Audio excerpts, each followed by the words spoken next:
사고가 일어났습니다. 며칠 전 미얀마 시위 중 머리에 총을 맞고 숨진 19살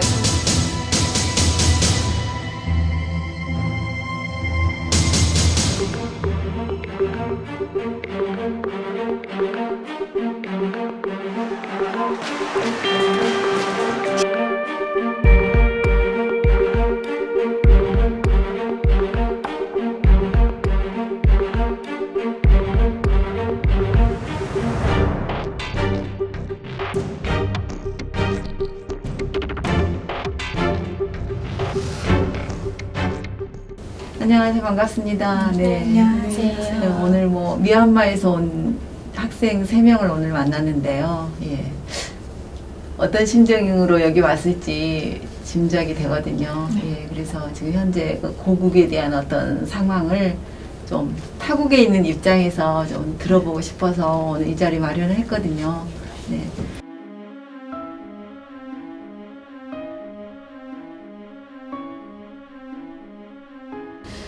제일 처음에는 이게 믿기지가 않았어요. 사실은 이게 쿠데타를 일으키겠다 이런 예고 같은 이런 말들을 하고는 있는데 저희 같은 경우 이거 들었을 때 그런 말들을 들었을 때 뭔가 이런 21세기에 이런 쿠데타 누가 하냐 그리고 또 그 군부 쪽에서 국제적으로 하고 있는 사업들도 있는데 이렇게 쿠데타까지 일으키면 경제적인 자기들 사업들에 대한 경제적인 이런 자재들이 당연히 들어갔을 텐데 안 한다 이렇게 사람들이 되게 방심을 한 거죠. 그래서 쿠데타가 일어났다 이런 뉴스를 들었을 때는 곧 끝날 줄 알았어요. 근데 시민 불구정 운동이나 이런 것들 많이 벌어지고 사람들이 한 1,000명 가까이 희생됐고 또 사람들 많이 수천 명이 잡아가고 제일 가장 어린 걔는 한 7살부터 그런 아이부터 남녀노소 가림없이 다 잡아보고 있는 이런 체포되고 있는 이런 무차별적으로 체포되고 있는 그런 상황이에요.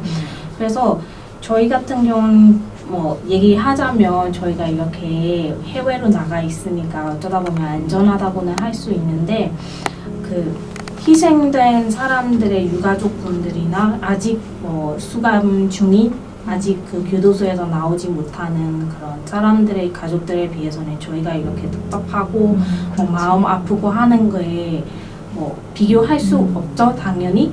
그리고 또 지난달에는 이렇게 체포된 사람들 중에서 한 반 정도 나왔다고는 하는데 나온 사람들의 말에 의하면은 특히 시민 불구정 운동에 참여하다가 체포된 사람들 같은 경우 교도소 안에서 또 폭행이 많고 괴롭히거나 이런 거 더 심하고 이런 것도 들었어요.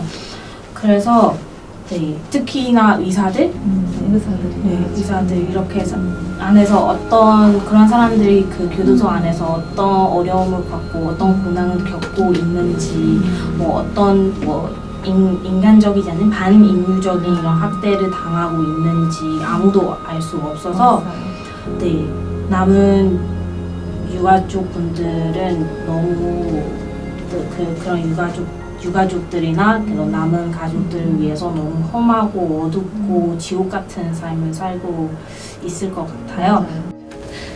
이거는 또 약간 예민한 질문이기도 한데 혹시 가족이나 지인 중에 희생되거나 어떤 고통을 당하신 분들은 안 계시나요? 네. 얘기하면 제가 또 감사합니다. 잠시만요. 아니, 어려우면 안 하셔도 괜찮습니다. 제어의 고등학교 동창 한 명을 한 3월달 중간쯤이었을 것 같아요. 미얀마 중간에 몽야라는 작은 도시가 있는데 거기에 있는 시위대에서 청살로 직접적인 어떤 그런 걸 경험을 하신 상태이기 때문에 더 힘이 들 것 같아요.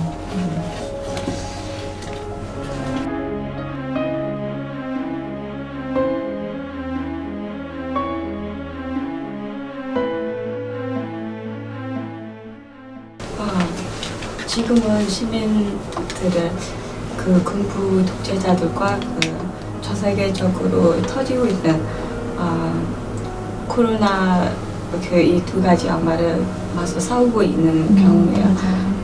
시민들의 신체적 그리고 정신적으로 제의를 입고 있지만 민족 통합 정부인 NGU하고 시민방위군 PDF과 시민들을 연대해서 민주주의를 위해 지금까지 최선을 다해서 계속 싸우고 있습니다. 그리고 군부의 괴롭힘으로 인해 지금까지 위협과 억제함이 점점 심해지고 있는 코로나 상황 때문에 민주화 운동은 명백하지 않고 언론과 시민들의 기억에 점차 잊혀져 있다고 보이는 것 같습니다. 그런데 실제로 잊혀가고 있다고 할 수는 없다고 생각해요. 왜냐면 네, 코로나 질환 걸린 고생하고 계신 시민들도 있지만 한편에 지역 곳곳에 있는 전문인들도 나름대로 시위를 아직 실시하고 있습니다. 그리고 항쟁에 대한 정보도 언론에 자주 보이지 않는 것도 그 보안을 위해 그렇게 하는 것 같습니다.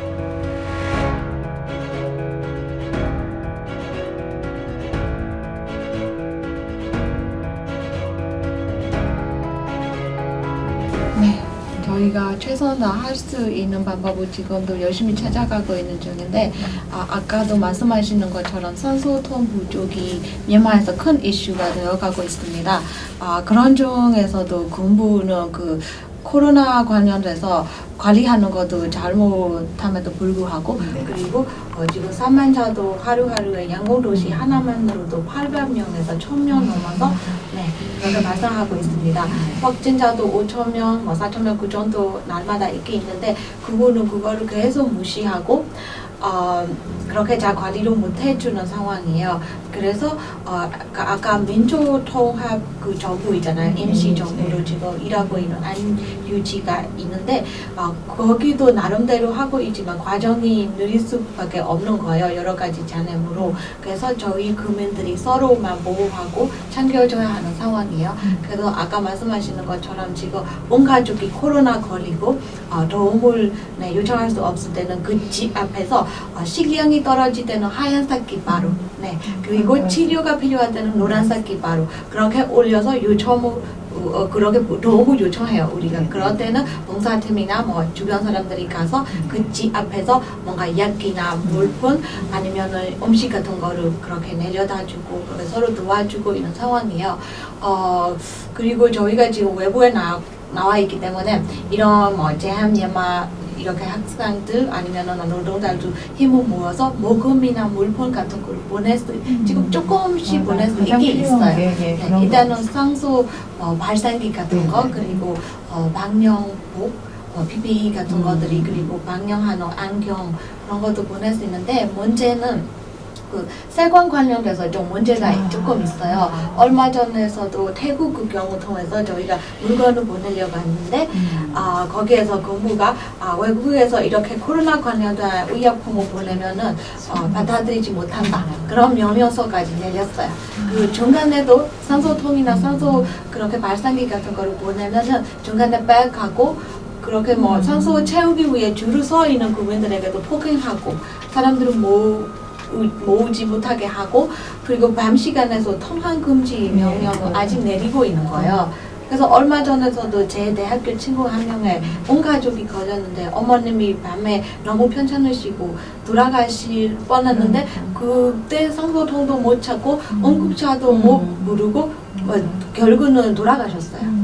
그래서 그거를 밤새 옆에서만 가만히 앉아서 봐야 하는 것이 너무 억울하고 속상하다고 연락이 왔습니다.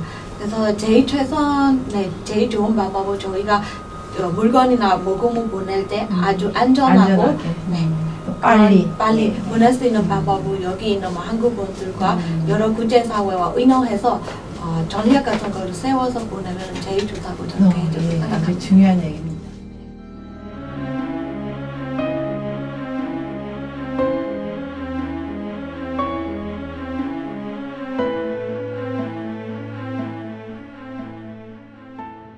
네, 지금은 그 아무리 어두운 구름이어도 그 구름의 그 바깥에 실버 라이닝 이런 거 있잖아요. 이 사태 속에서도 이런 실버 라이닝을 찾아보면 이제 엄마 사람들이 이런 소속 민족들을 바라보는 이런 시선이 달라지고 있다는 게 가장 큰, 가장 긍정적이고 가장 의미 있는 실버 라이닝인 것 같아요.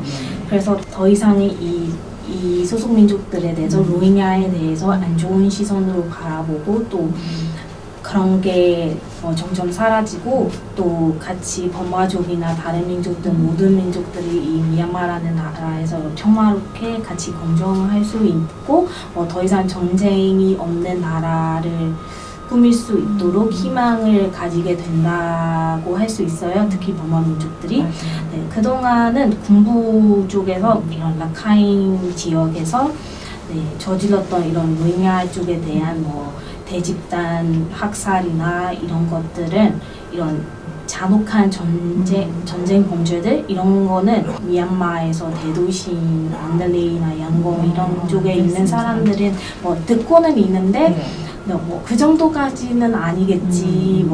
같이 싸우는 건데 그냥 싸우는 거겠지. 심각하게 당하고 있는 줄을 몰라요. 근데 조금 들려도 자기 일도 아니고 자기 나름대로 이렇게 특히 버마족 이렇게 가장 큰 민족이니까 버마족 사람들이 나름 잘 살고 있으니까 자기 일 아닌 것처럼 느껴졌는데 이번 쿠데타로 인해서 이렇게 대낮에서 이런 대도시 큰 도시의 길가 위에서 큰 길가 위에서도 이렇게 무차별적인 학살이나 청살 이런 거를 보니까 되게 공감이 가더라고요. 이런 거를 이런 로힝야 민족들이 수십 년 동안 겪어왔고 또 로힝야뿐만 아니라 다른 까칭까이엔 소속 민족들이 대부분 이런 거를 겪고 있다는 거를 공감이 가게 되는 거예요. 그래서 앞으로는 이런 로힝야 민족들에 대해서 첫 번째로는 이렇게 인종차별적인 이런 시선들이나 자기 일 아니다라고 마음의 차벽을 쳐버리는 이런 일이 없어지고 나중에는 같이 평화롭게 공존할 수 있을 것 같아요. 그리고 이런 사태가 끝나든 지속되든 이런 나라의 정권을 잡겠다고 하는 어떤 단체나 누구든 이 나라의 정권을 잡으려면은 먼저 이렇게 로힝야족에게 더 이상 눈 감지 않고 이거에 대해서 책임지고 시민권, 인권 이런 거를 다 보장해 주는 것이 꼭 당연한 것이고 그런 거를 꼭 지켜봐야 한다고 생각해요. 이 땅에 태어나서 이 땅에 살고 있는 사람들이 다 평화롭게 공존할 수 있는 이런 있을 때까지 다 같이 싸울 거라고 저는 믿습니다.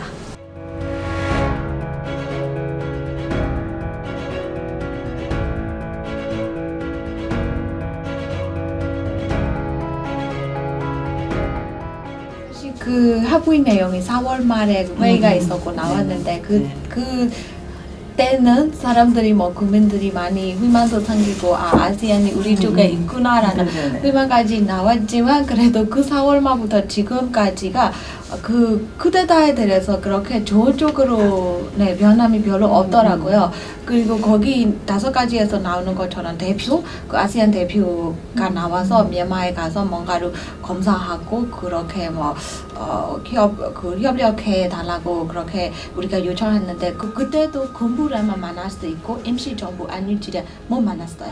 그리고 거기 5가지에 나오는 것처럼 잡혀간 지금 정치인들을 다시 풀려달라는 그런 제안도 중간에는 2,000명 정도는 풀려졌어요. 풀려졌지만 그것도 저희가 바라보고 우리가 바라는 것이 아니고 그 중간에도 또 체포된 사람 몇 명 또 생기고 사망자도 지금까지 늘어나고 폭행도 계속 하고 있습니다. 괴롭힘 같은 것도 군부가. 그래서 저희 국민들이 제일 바라는 점은 이렇게 압력이나 그렇게 합의 같은 것보다는 국제사회가 즉각적인 hành動 같은 것을 당장이라도 해주셔야 저희 지금 국민들이 겪고 있는 고산들이 하루빨리 없어지겠다고 끝이 나겠다고 그렇게 생각합니다. 그래서 미국 이렇게 무장관이든 대통령이든 아시안이든 제안만 하지 말고 즉각적인 hành動까지 국민들 대신 제가 여기에서 부탁드리고 싶습니다.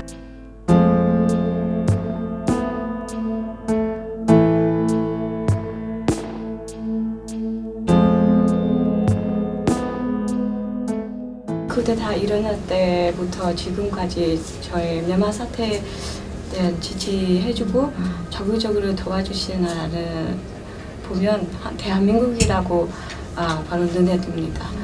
그 민주화 역사가 비슷한 맞아요. 우리도 네, 비슷한 배경이 게 있다는 많이 점으로 겪어서. 공감해 주시고 대한민국은 좋은 친구 나라라고 생각하고 있고 인정하고 있습니다. 네. 미얀마 사람들도 그리고 대한민국의 민주화 미얀마 국민들에게 모범 민주주의 나라로 받아들이고 있습니다. 대한민국에 보고 배웠던 것들을 이용해서 언제나 우리나라가 진정한 민주주의 나라가 되는 미래 그날이 오면 그때 민주주의 투쟁으로 싸우고 있을 다른 나라들에게도 지지하고 도움이 될 만한 모범 나라가 되도록 노력하겠다고 말씀 전해드리고 싶습니다. 지금 코로나 팬데믹으로 전 세계가 고생을 겪고 있잖아요. 대한민국도 포함돼서. 그래서 그런 상황 속에서 저희 민주화 운동뿐만 아니라 심각한 코로나 상황까지 신경 써주셔서 많이 감사하고 그리고 저희 민주화 역사 속에서도 대한민국 정부와 국민들을 그 은혜를 절대 잊지 않겠다라는 말을 꼭 말씀드리고 싶습니다. 그리고 앞으로도 이렇게 전 세계가 어려워하고 있는 상황 속에서 저희 나라의 민주화 운동의 투쟁에 대해서 잊혀지지 않도록 언론사 그리고 방송국들이 많이 신경 끝까지 써주시면 좋겠다고 말씀드리고 싶고 국민들 대신도 또 다시 한번 감사하다는 말씀을 드리면서 마무리하고 싶습니다. 예, 정말 감사합니다.